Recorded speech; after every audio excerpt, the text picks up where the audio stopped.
no gold is not enough. Hello folks, and welcome back to my channel once again.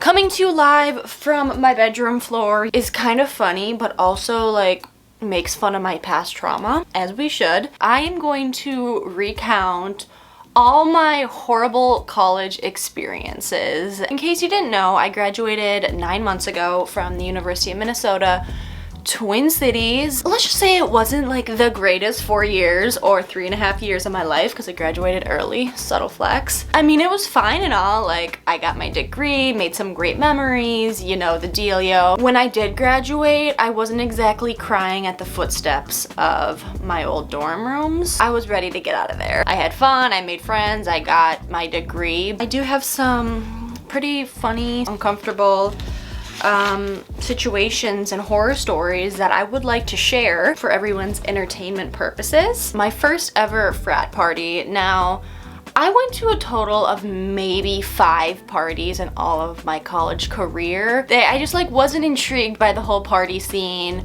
It just like was not for me. But my first ever frat party, and you can't even call it like a frat party. It was just, no. I was like waiting out in the line outside of the frat house, and you know, I just was like, why am I here? Like this, I just like would rather be in bed. Like whenever I would go out, I just always would think I would rather be at home in bed right now. So do with that what you like. But I'm waiting in line for the frat party, just like going because I feel like I should go. And then all of a sudden I see this dude getting pulled out of the house in a stretcher. Like, I didn't even know the paramedics were there. I don't know what happened, if he had like an overdose, if he was needing to get his stomach pumped, I don't really know. But right as soon as the paramedics pushed him out, like they're like, okay, you can go in, as if like they needed a body out to let a body in. That's okay. And so then I went home and went back to my dorm and went to bed. So that was my first ever frat party experience. I can't say I miss being in frat houses. They were disgusting. And this brings us to the next one, which actually was pretty traumatizing, not gonna lie. So this was my sophomore year apartment. I lived in like this bougie apartment. It's called The Bridges. If you're from Minneapolis, you know, it's just like overpriced student housing. Do not recommend. Again, it was a Saturday night. I was alone, like just having myself a night, gonna make some popcorn, hop into the sack, but I was taking a shower first. And I was the only one home, none of my roommates were home. And I'm in the shower and I hear like someone in my apartment. I was like, oh, my roommates must be back. And so I get out, like not exactly clothed, and there's a man in my room. Like, I do not know who he is. He's the only one in my apartment. I was like, it wasn't like he was with my roommates or anything. Like, he was just standing in my bedroom. My bathroom was connected to my bedroom, and he was just standing there staring at me. And I was like, get out! And I think at this point I had like covered up with a towel, but I was like, holy crap. Someone, I don't know if like my door was open or how he got in, but I was the only one home. It could have ended so bad. It was horrible. And so I was like in shock. I think I locked myself in my bathroom after I heard him leave. And then I came out and I go into the kitchen and this man had peed on the floor. Yes. And the reason I know it was not just like water or anything, because I went in my roommate's room. There was also a bathroom connected there.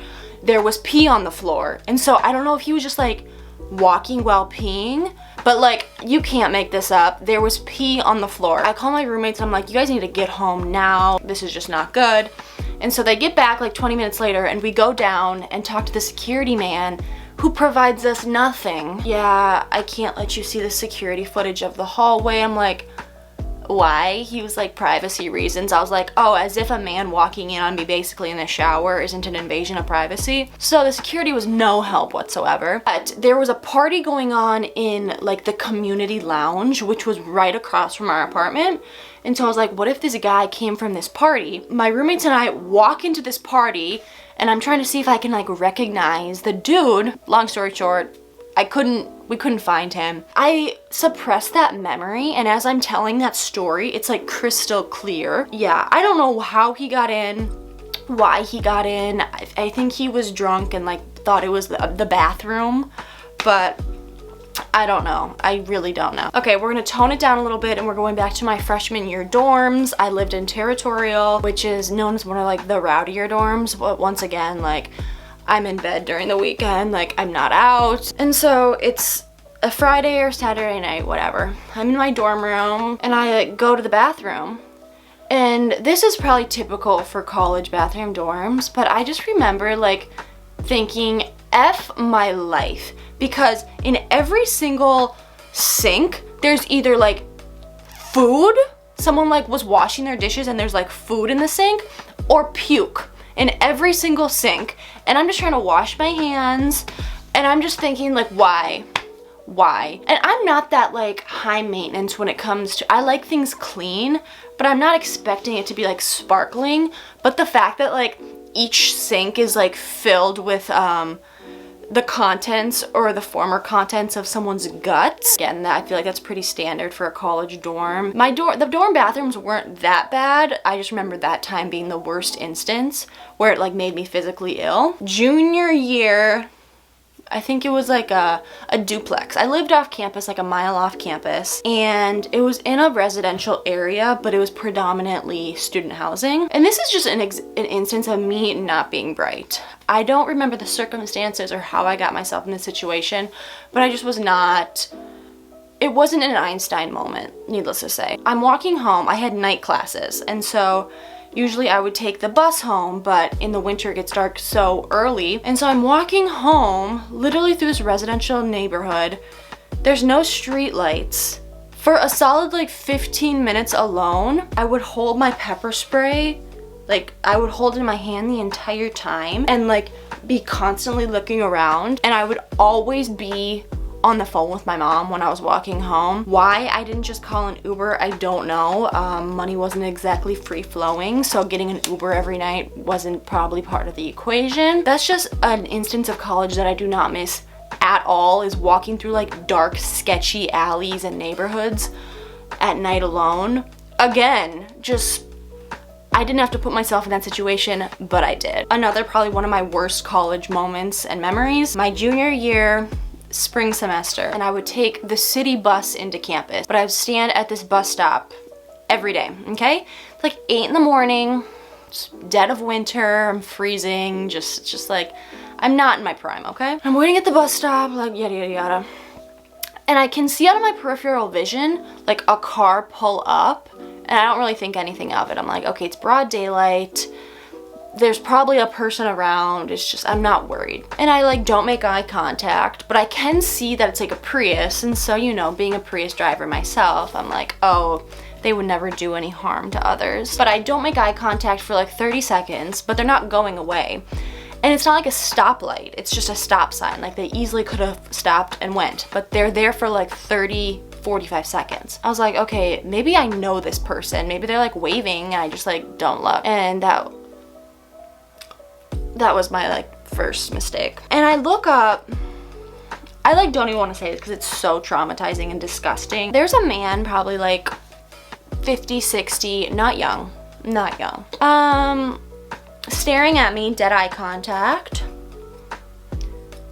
I'm not gonna elaborate anymore because I think you can all draw the conclusion of what he was doing. I didn't even react, I just looked away because I was like, I'm not giving this dude a reaction. And eventually he left and I'm just thinking, like, love being a woman. And then later that day in my class, in one of my classes, one of my friends was like, oh my gosh, I don't know if it was like Nextdoor, but it's an app where you can like post about things happening in campus community. And someone posted like, oh my gosh, watch out in Marcy Park neighborhood, which is where I lived. There's this man in a Prius driving around like doing his thing, watch out. I called the cops and I was like, holy crap, that was me. Instantly called the police just to get us like a second. I was like, that happened to me. Like the more evidence, the more witnesses, the better. And I called the cops and they're like, why didn't you call us earlier? And I was like, well, I didn't know, like I didn't get a license plate number or anything, so I didn't know that I could do anything. So I get home from class that night and the cops came and they like take down a bunch of information, the minimal information I knew. Gray Prius, old man, this time, blah, blah, blah. And I never heard anything again. So hopefully they caught him. Ugh. brings us to another instance of this same freaking duplex. Again, I'm waiting at the bus stop at night. Why couldn't I have forked out for Ubers? I don't know. Again, money wasn't exactly, I wasn't exactly well off. A car pulls up. I was like, you have got to be kidding me. And I was tracking the bus schedule. I was like, okay, the bus will be here literally in 1 minute. And the car pulls up and I'm like, oh my gosh, I'm gonna get like kidnapped. And I was like, do I start sprinting? What do I do? And like all of a sudden I see the bus coming and I just like run out in the middle of the road. I'm like, here, do not pass me, in case they didn't see me at the bus stop. And then the car drove away. So again, probably nothing would have happened, but again, it just was not an ideal situation. I think this is my my junior year, okay? And as most college students do, they're getting on the dating apps, just, you know, meet people, you know, check the scenes. I'm on Tinder and I see one of the Gopher basketball players, and back then I was a pretty big Gopher basketball fan. I'm not anymore, but I watched all the games and stuff. And so we match on Tinder. I'm like obviously like not thinking it'll go anywhere. For a couple weeks we're like texting, messaging, like haven't hung out at all, right? I think I like see him in person once and we're like, hey, like on campus, nothing big. And so I was telling my friend about this. I was like, hey, I'm just like casually talking to this dude. She's like, you know, he has like a pregnant girlfriend. I'm like, excuse me? She's like, yeah, it's like well-known information. That's nice. So then I instantly block him. I'm like, that is just disgusting behavior. You've got a baby mama. Let's finish this off on one final story time. So we're bringing it back to my sophomore year sophomore year apartment. I don't know, there's just like some bad energy there. So it was another Friday, Saturday night, except this time my roommates are like throwing a rager in my apartment. And I'm like, you do you. Like my roommates and I, like we were friends, but we're not exactly gonna be in each other's wedding. It was more just like a living situation. I was like, yeah, like have a couple people over, no biggie. I'm just gonna be in bed. Like, don't worry about noise, I'll be fine. All of a sudden this party is just like out of hand. We're talking about like 20, 30 people in this tiny apartment. Like, COVID would never. I'm like, okay, that's really annoying, but my door was shut. And then all of a sudden, the apartment security as well as a cop come in, like break it up. As they're coming in trying to break up the party, some people come into my bedroom and are like trying to hide while I'm in bed. A dude like climbs up onto my bed, which I had a bunk bed, and I'm like, no, we're not doing this. They're literally trying to hide from the cops and I'm just here in bed, thinking, F my life, why am I in this situation? That about summed it up. They cleared the apartment. College was great. I don't regret anything. I had a perfect experience for me, but I'm not like dying to do it again. But if you're in college and you're not loving it, I promise post-grad life is so much better. Me, as I'm living in my childhood bedroom, but you know, save that dough. I'm sure I have plenty more U of M college stories similar to those. I would just have to take a walk down memory lane or in my college diaries. Thank you so much for watching, and until next time,